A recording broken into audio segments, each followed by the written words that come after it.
Pues magistrado Joaquín Gadea, esta semana hemos conocido un auto de la sección tercera de lo penal de la Audiencia Nacional permitiendo que se practiquen una serie de diligencias.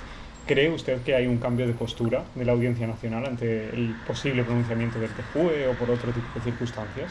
Es complicado valorar si es un cambio de postura. Yo más bien entiendo que es una resolución que contesta a unas cuestiones que se planteaban en el recurso de apelación que se elevaron a la sala.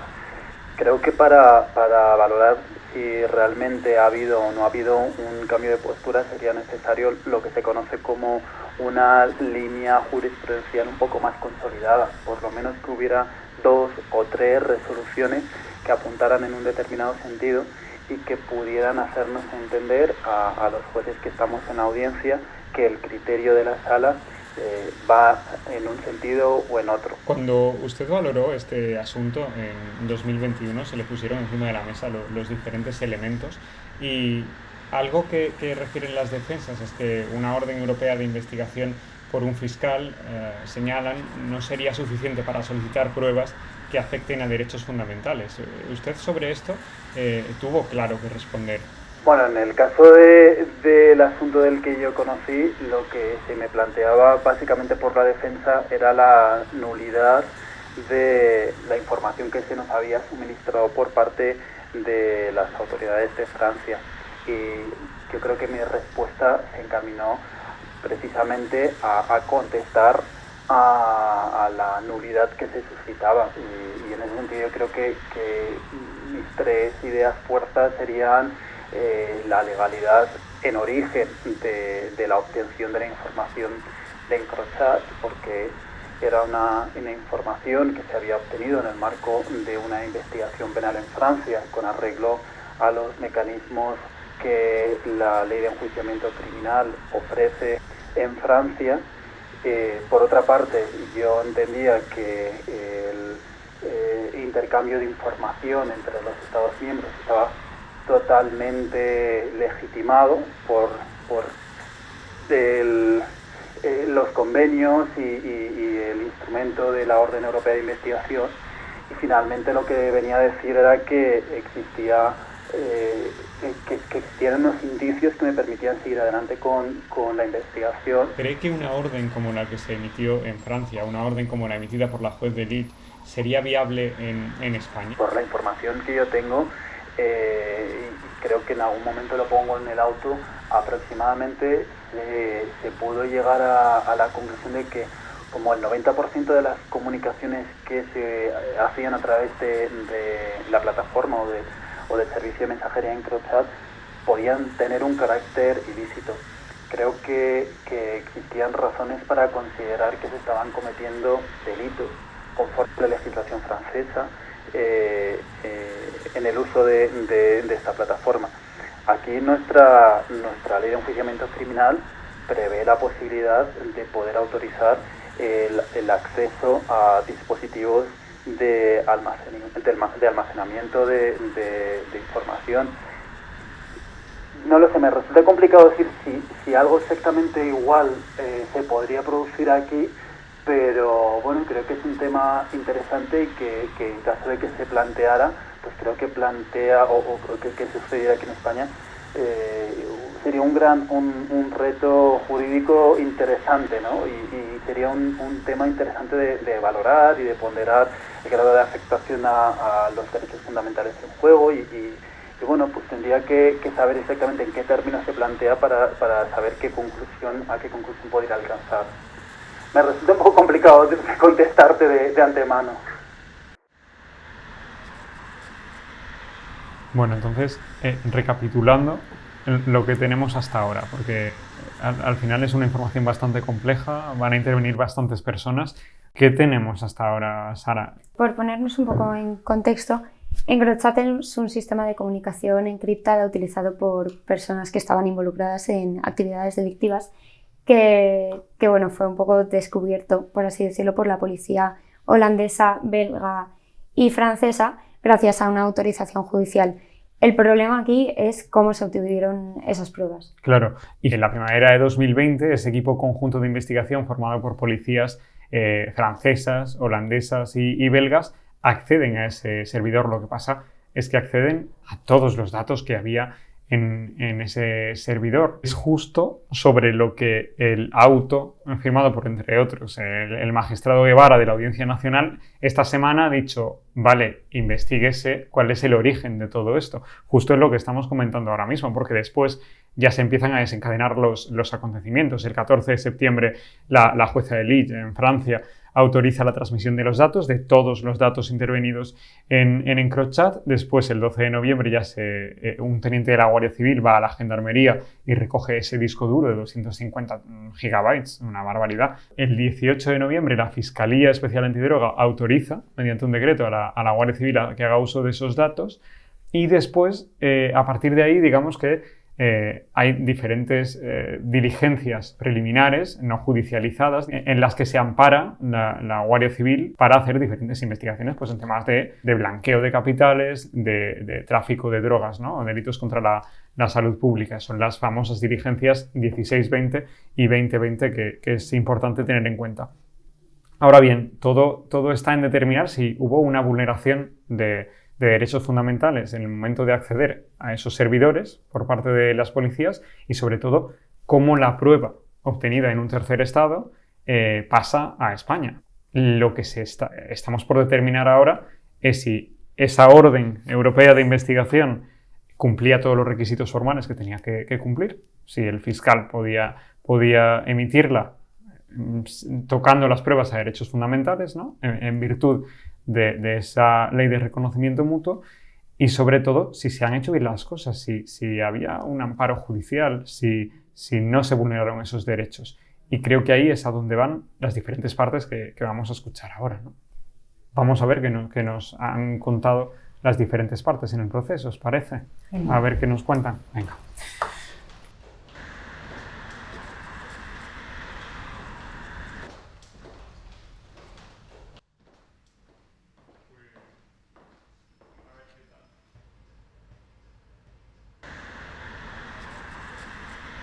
Dice usted que la Guardia Civil disponía del grueso de esa información antes de solicitar la orden europea de investigación a la Fiscalía Antidroga. Bueno, no sé qué parte tenía, pero desde luego tenía una parte lo suficientemente importante como para solicitárselo oficialmente mediante un documento a la Fiscalía. De hecho, en el propio decreto 2020, que es el que da inicio a la extracción de esa información en Francia y traerla a España, se hace referencia a esto, a que hay un informe de la UCO en el cual se pone en conocimiento que tienen datos de posibles delitos de salud pública cometidos en el ámbito de la comunicación EncroChat. Nosotros hemos hablado con la Unidad Central Operativa de la Guardia Civil para invitarles a estar en este programa para que nos cuenten cómo operan habitualmente. Han declinado esa invitación. Ellos sostienen que todo lo han hecho con arreglo a la norma y a la legalidad.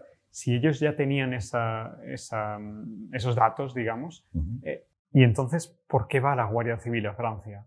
A ver, los datos que los tienen mediante un informe interno que ellos manejan, que además creo que también tiene un reflejo en las 16 del 20, en las diligencias de investigación, pero sobre todo yo entiendo que es un intercambio de información, no voy a decir extraoficial, pero no por canales oficiales seguro, porque no hay ningún trazo de nada de esto en lo poco que se nos ha enseñado de esas famosas diligencias 2020 o las 1620.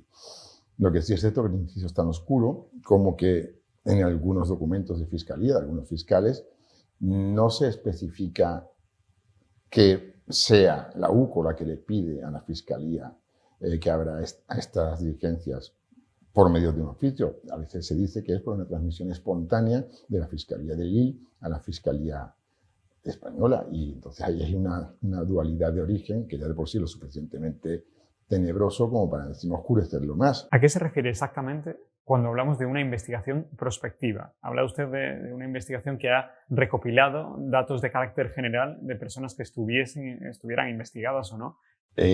Una investigación que no mira un objetivo concreto, sino que mira todo para ver si en ese todo encuentra algún objetivo concreto. Es decir, un control policial de alcoholemia es prospectivo, es aleatorio, separando coches para ver si alguien conduce borracho. pero cuando hay un seguimiento policial a un objetivo, eso no es prospectivo. Pues bien, en el campo de los derechos fundamentales y sobre todo de las intervenciones telefónicas, está absolutamente prohibido en cualquier país civilizado y desde luego en España y en Europa la investigación prospectiva, porque eso daría lugar, si no, pues a que todos pudiéramos tener genéricamente intervenidos nuestros teléfonos por si cometemos algún delito. ¿Qué datos han llegado a manos de las fuerzas y cuerpos de seguridad? Claro, ese es el problema. Aunque es cierto que muchísimas organizaciones criminales utilizaban EncroChat como medio de comunicación, también es cierto, y además creo que esto es una de las cuestiones que plantea el Tribunal de Berlín en las prejudiciales de Luxemburgo, periodistas de investigación, por ejemplo, que lo utilizaban como herramienta de comunicación segura. Profesionales, abogados, también había algunos abogados que lo tenían para comunicación privada con sus clientes. Había, ya entrando en el campo de lo personal, pues personas que tenían segundas relaciones personales, personas que a lo mejor eran homosexuales y no lo habían declarado y tenían relaciones, incluso, o sea, había muchas personas que por diversos motivos no querían que se supiera o que se pudiera llegar a saber lo que estaban hablando. ¿Que es cierto que también había muchísimas personas que utilizaban para delinquir? Por supuesto que es cierto, pero hay que partir de la base de que primero hay que investigar a la persona y después subir a un nivel superior para intervenir el teléfono, no intervenir todo un sistema de comunicaciones que, para que me pueda entender, es como si mañana interviene un Signal entero. A esa información accede un equipo conjunto de investigación policial en Francia. Allí lo está autorizado, digamos, judicialmente en Lille. Sí. Pero luego esa información llega a España, y no solo a España, a otros muchos países. En nuestro caso, avalado, digamos, por una orden europea de investigación que emite la Fiscalía, concretamente la Fiscalía Especial Antidroga. Ahí existe una coordinación no declarada entre cada país, porque claro, cuando extraen toda la información del servidor, se encuentran con que hay usuarios de EncroChat en muchos países, en España, en Italia, a pesar de que el equipo de investigación europeo lo formaban solo Francia, Bélgica y Holanda. Entonces, bueno, cuando empiezan a abrir, empiezan a sacar IPs de muchos sitios, de muchas zonas, por muchos tipos, y entonces ahí lo que se supone que hay es una comunicación, que es el tramo oscuro, el que nunca llegamos a acceder, entre el HIT y distintas unidades de distintos países, Reino Unido, España y demás, y dicen, tenemos esto. Y esto es muy bueno, tenéis que tenerlo vosotros también. En ese momento, la Fiscalía en España recibe, no se declara muy bien cómo, el tema de la transmisión espontánea que te comentaba de Fiscalía de Lille, la Fiscalía de España, eso está por escrito en un documento de Fiscalía. Sin embargo, en otros documentos, en el propio decreto 2020 de incoación, dice que es a raíz de un oficio de la UCO, o sea, la información es contradictoria. Pero en todo caso, lo que hace la Fiscalía es eludir deliberadamente el camino natural del control judicial y la cooperación internacional a través de un juez, que todavía a fecha de hoy nadie sabe por qué. Es decir, si esto es legal, ¿por qué no se hace con un juez? Lo más que puede pasar es que el juez le diga, no se preocupe, hágalo usted, que usted está habilitado.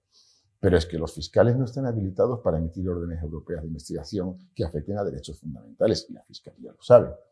Claro, ahí el argumento es no, pero como eso ya estaba extraído, ya el derecho fundamental ya se había violentado y nosotros solo estamos accediendo a algo que ya otro juez había ordenado. No, esto no es así, porque lo que hace el juez de Francia, de Lille, es una intromisión genérica, que el propio juez de Francia no sabe quién va a estar detrás de cada uno de esos mensajes, y la Fiscalía de España pide que le den todos los mensajes que ya están preparados y empaquetados en un disco Seagate por parte de la policía francesa para entregárselo a España. ¿Qué podría pasar si ahora esa prueba, bueno, se dice, la Fiscalía no estaba habilitada para solicitar esto se obtuvo en virtud de esta orden, o qué pasaría con todas las causas que se han desarrollado a partir de ahí? Eso es un doble problema. Por un lado, ¿qué pasa si se tumba a nivel del Tribunal de Justicia Europeo, que precisamente la semana que viene son la presentación de las conclusiones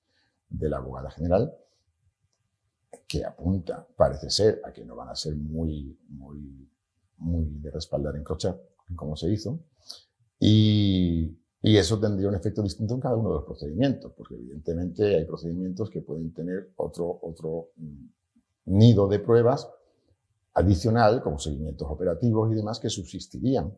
Ahí habría que acudir a la Comisión de Antijuridicidad, evidentemente, y ver qué procedimientos caen y cuáles no, pero los procedimientos que estén basados única y exclusivamente en EncroChat, evidentemente caerían.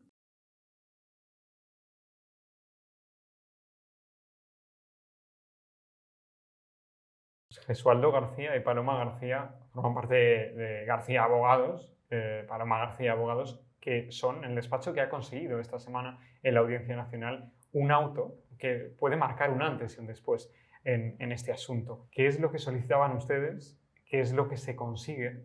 ¿Y qué supone este auto? Hola, buenos días. Mire, pues la verdad es que con este auto, la verdad que es pionero, porque la verdad que tenemos una gran satisfacción, puesto que es como un reconocimiento ya no solamente al trabajo efectuado por nuestro despacho y por el equipo de peritos con el que trabajamos, pero es que estas pruebas que se han solicitado realmente son pruebas que se vienen solicitando desde hace al menos 2 años por todas las defensas de prácticamente de toda España. Cualquier abogado que haya llevado un tema de EncroChat o de Sky está solicitando una serie de pruebas que son tendentes a llegar al origen de la investigación. Entonces, esto supone una apertura por parte para todos nosotros, que es precisamente el saber, el determinar el origen de la fuente de prueba, si es legal, si no es legal, por lo menos nos dejan ejercer nuestro derecho de defensa con todas las garantías. Que hasta ahora a ustedes les habían denegado sistemáticamente este tipo de diligencias. Así es, todos los juzgados se amparaban en el secreto de Estado de Francia por parte de los juzgados y tribunales españoles, en el de no indagación, en el principio de confianza. Entonces nos encontrábamos con 2 pilares infranqueables, y entonces las defensas no podíamos de alguna manera defendernos sobre la ilegalidad o ilegalidad de estas pruebas. Claro, con esto, bueno, pues como decía antes, esto es una apertura a un posible cambio de circunstancias. Cierto es que hace poquito tiempo, pues yo creo que ha sido para el día 26 de septiembre, ha habido una sentencia muy importante también del Tribunal Europeo de Derechos Humanos, donde en un tema parecido, Baylock, ya apuntaba la posible ilegalidad de la obtención de los datos. Todas las pruebas que hemos pedido van tendentes a ver de qué manera los tribunales españoles han accedido a toda la información, ¿vale? Porque entre el hermetismo por parte del Estado español, cualquier juzgado o tribunal, entre eso y el hermetismo de Francia fundamentalmente, pues es que realmente nos cuesta mucho examinar, defender a nuestros clientes en aras a poder precisamente entender si es una investigación prospectiva, si cumple con las garantías y derechos constitucionales, porque nosotros nos movemos todos dentro de un marco constitucional, tanto a nivel nuestro en España como bajo el marco europeo. ¿Qué puede pasar ahora? ¿Cuáles pueden ser las consecuencias prácticas? Por regla general, o sea, el marco general sería nulidad de todas las pruebas, pero luego, claro, cada caso concreto habría que examinarlo, porque hay pruebas que a lo mejor vienen derivadas de otras circunstancias o de otras pruebas que a lo mejor sí pueden tener un acceso lícito al procedimiento. Pero lo general, y por eso es por así decirlo, el revuelo que se ha producido, es porque fundamentalmente nos van a dejar defendernos, nos van a dejar llegar al inicio, al origen de todo, y poder ahí determinar, por un lado con nuestro trabajo jurídico y por otro lado con el técnico, por parte de los peritos, si eso es legal. Me gustaría preguntarle por algo que es quizá más personal, que es esa sensación que tienen ustedes después de tanto trabajo cuando les llega este auto del que nos hemos hecho eco. Pues la verdad es que, y lo digo de una manera súper humilde, que yo no me daba, o sea, no era consciente de la trascendencia que tenía este auto. Fue precisamente, estuvimos en la Audiencia Nacional con unos compañeros, empezó a sonarme el teléfono, a llamarme prensa, y claro, pues como algo como súper novedoso, como algo que puede abrir, o sea, marca un antes y un después. Entonces, pues se puede imaginar. después de tanto trabajo, de tanto sacrificio, de tantas horas dedicadas a este caso en concreto, pues que seamos los primeros en conseguir una resolución así, pues vamos, es indescriptible, la verdad.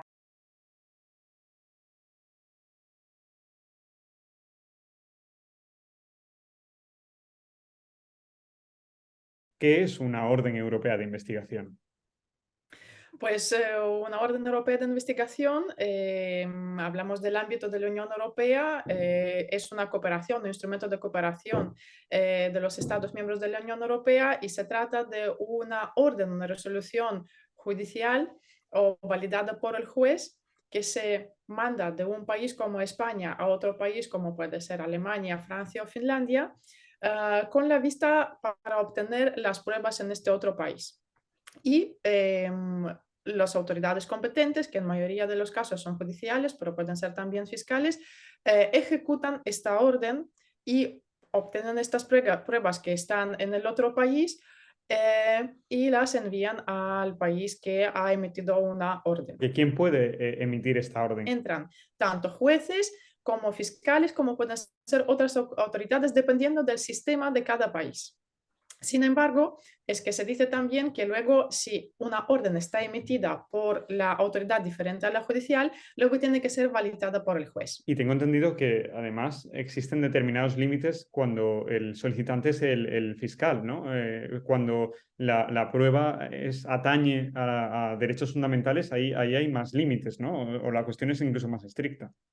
Eso depende, porque la directiva no nos dice nada sobre si estoy vinculado con derechos fundamentales o no, pero al nivel europeo es que eso se deja, decimos, a la legislación nacional, porque son sistemas diferentes de cada país y la formulación de la directiva es mucho más así como ambigua y amplia. ¿Se suelen denegar, Anna, las órdenes europeas de investigación o habitualmente es un procedimiento casi automático? No es procedimiento casi automático, pero no se suele denegar. En general, bueno, el principio de reconocimiento mutuo ya desde el Tratado de Lisboa, desde 2009, es una piedra angular de la cooperación. Entonces, se trata de que los motivos de denegación existen, pero sean limitados, que más que decimos que funcione la cooperación y funcione el reconocimiento mutuo y no viceversa. ¿Qué sucede, Ana, si, por ejemplo, falta determinados requisitos por cumplimentar en una orden europea de investigación? Es decir, si hay alguna carencia de carácter formal en esa solicitud. Bueno, primero es que quien recibe tiene que revisar si se cumplen todos los requisitos formales y como bien refieres a los requisitos formales, si ve que le falta alguno, lo que hace es devolver para subsanar esta orden. ¿Cuáles serían las consecuencias? Pues si el Estado que lo recibe ve que no se cumplen las formalidades, avisa sobre la necesidad de esta subsanación. Si eso no sucede y se procede a obtener las pruebas, a llevar a cabo unas medidas de investigación, pues en este caso ya depende del Estado que lo recibió, pero normalmente el Estado que le emite orden europea de investigación lo que puede solicitar que se aplican los requisitos o algunas peculiaridades nacionales cuando llevan a cabo las medidas de investigación. Vamos al caso concreto, Ana, sobre el que versa este programa. ¿El juez aquí en España debería haber comprobado que ese acceso se ha hecho conforme a la legalidad o no es necesario? Depende, ¿no? Como el reconocimiento mutuo se basa en confianza mutua, a priori suponemos que las pruebas obtenidas en otro estado, además que ya se trata de las pruebas que han sido obtenidas antes de enviar una orden europea de investigación, se supone a priori que las pruebas se han sido obtenidas de manera legal. ¿Pero qué podría suceder si hay un vicio procesal de raíz? Es que hay dos también matices. Es que también depende de esto, porque si se trata de toda información bulk que ya estaba en la posesión de las autoridades francesas, entonces sí que si hay una ilegalidad, es que afecta todo el conjunto de los datos. Si una orden europea de investigación, que sea española, o sea alemana, o sea de otro país, es posterior y lo que quiere es acceder a algunas comunicaciones a través de los sistemas de troyano que tienen los franceses a unas comunicaciones posteriores que todavía no están en posesión de las autoridades francesas, pues ahí no debería, esta parte ya que tienen en su posesión de autoridades francesas afectar estas otras pruebas. También tenemos que tener en cuenta que los planteó el tribunal alemán, y las preguntas reflejan un poquito el sistema y peculiaridades del proceso, del sistema procesal alemán. O sea que no podríamos aplicar 100% esta sentencia al sistema español. Ujú. Pues Ana Fedorova, te agradezco muchísimo que hayas estado en Economies and Juris en este primer programa que estamos haciendo sobre EncroChat. Muchísimas gracias. A vosotros, fue un placer.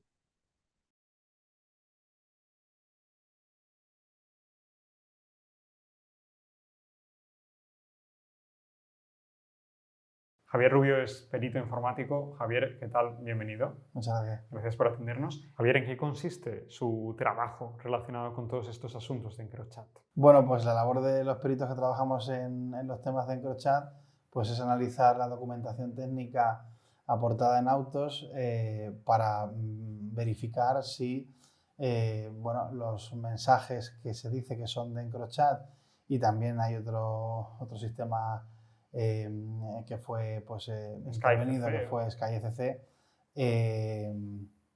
pues para verificar si técnicamente esos mensajes verdaderamente fueron enviados por las personas que se dice que fueron enviados, si fueron intervenidos adecuadamente, si se ha preservado la cadena de custodia de esos mensajes, cuándo fueron intervenidos, si fueron intervenidos antes de que el receptor lo recibiese o después, que es algo muy importante. No sé cómo de complicado es determinar la trazabilidad de la prueba. En un entorno digital cada vez quizá más complejo, más difícil, no sé cómo se hace para determinar esa trazabilidad de la prueba. Sí, aparte también el modo en el que se ha procedido a la intervención de estos sistemas pues deja mucho que desear, porque bueno, a nuestro juicio, o a juicio de varios de los peritos de los que estamos trabajando en estos procedimientos, pues bueno, pues no hay una trazabilidad adecuada, puesto que no se ha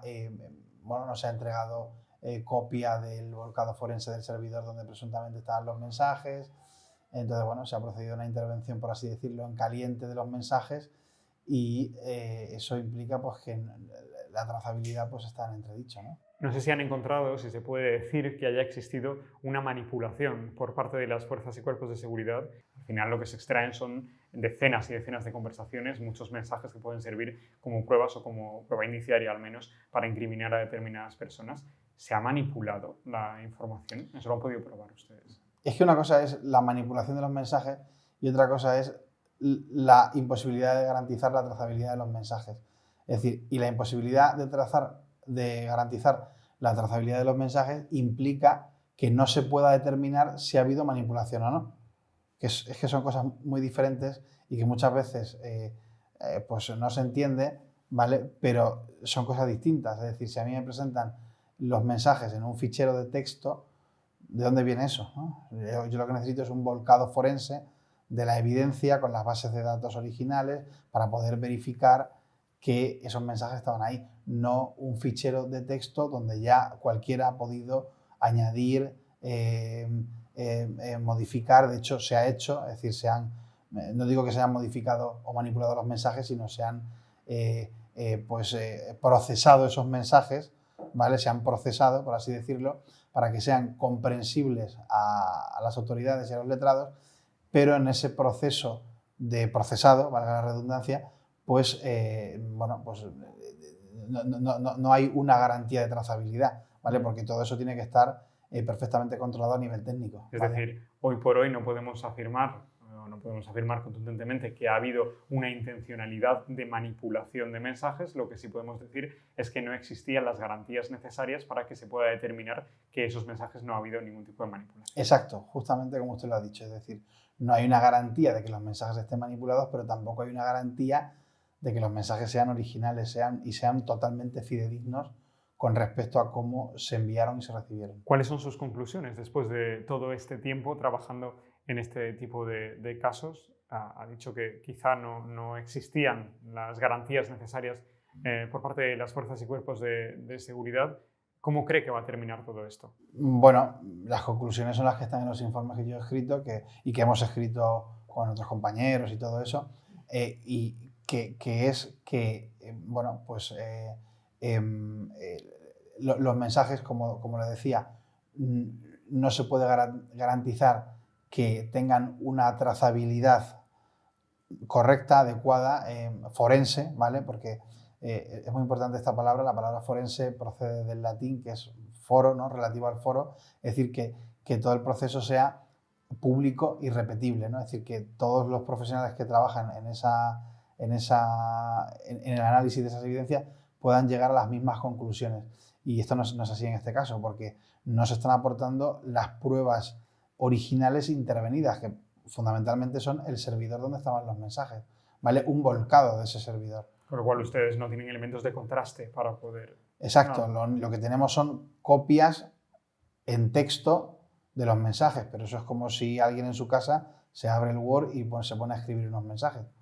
Pues Javier Rubio, perito informático, muchísimas gracias, muy amable. Muy bien, muchas gracias.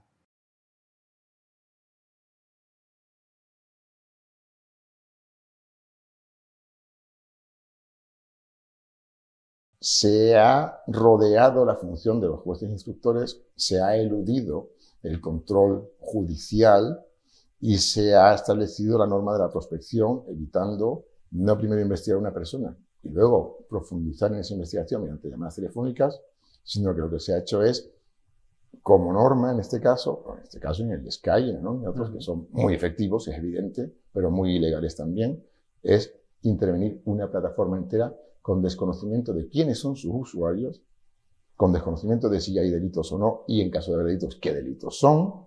Se intenta sacralizar la existencia de un procedimiento europeo muy importante y todos los jueces de instrucción lo asumen como bueno. Y cuando tú vas a los jueces de instrucción a pedirle, oiga, quiero ver el origen de esto, le dicen que no es problema suyo y te deniegan. He encontrado muy pocos juzgados, que en Valencia, por ejemplo, que me han dado el contenido de esos decretos. Pero si tú hablas con magistrados en privado y hablas con jueces y con fiscales en privado, ninguno te va a decir que su interpretación legal es que es legal la operación de encrochar. Entonces van a decir, bueno, esto es cierto que tal, pero mira, esto está muy bien. De hecho, hay muchos magistrados con los que yo hablo que me han dicho, si tienes razón en todo eso, pero a mí hasta que no me digan de Europa que esto no vale, yo tiro para adelante. Vamos a conocer las conclusiones generales de la abogada general de la Unión Europea, que seguramente determinará ya el rumbo que va a acabar en una sentencia del Tribunal de Justicia de la Unión Europea. ¿Cree que existe un camino intermedio, una solución intermedia en el pronunciamiento del Tribunal de Justicia de la Unión Europea que considere que la prueba es nula o que la prueba es ilícita, pero que no acabe tumbando centenares de causas abiertas por Encrochat ahora mismo en un país como el nuestro, y teniendo también en cuenta los pronunciamientos que ha habido en otros países de la Unión Europea?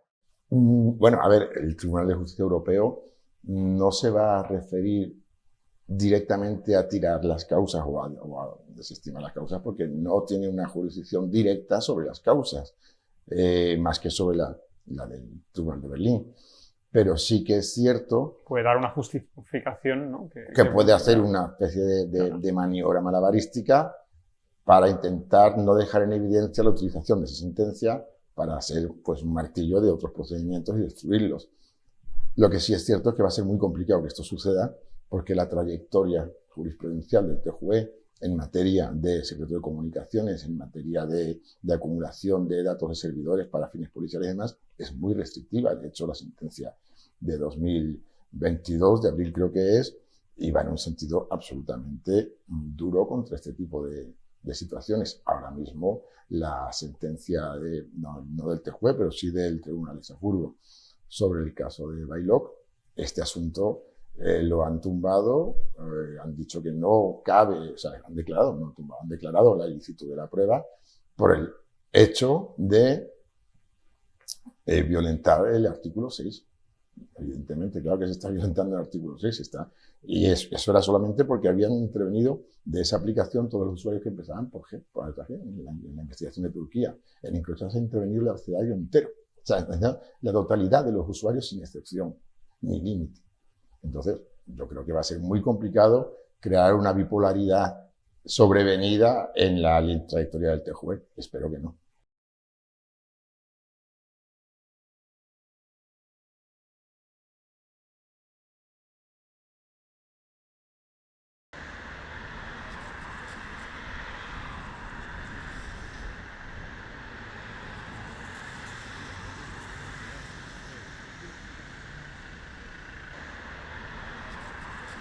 Y termino, magistrado.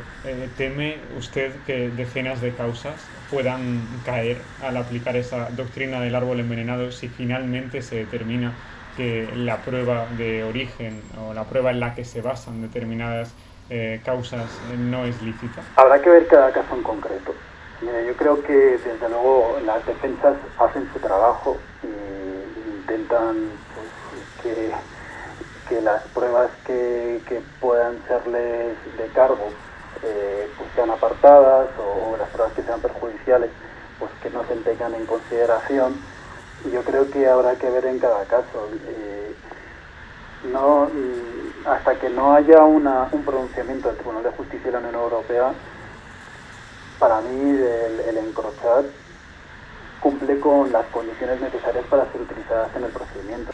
Magistrado Joaquín Gadea, le agradezco especialmente que haya estado en este primer programa de Fuera de Sala en Economist and Juris dedicado a Encrochat. Un abrazo fuerte. Muchas gracias. Hasta luego.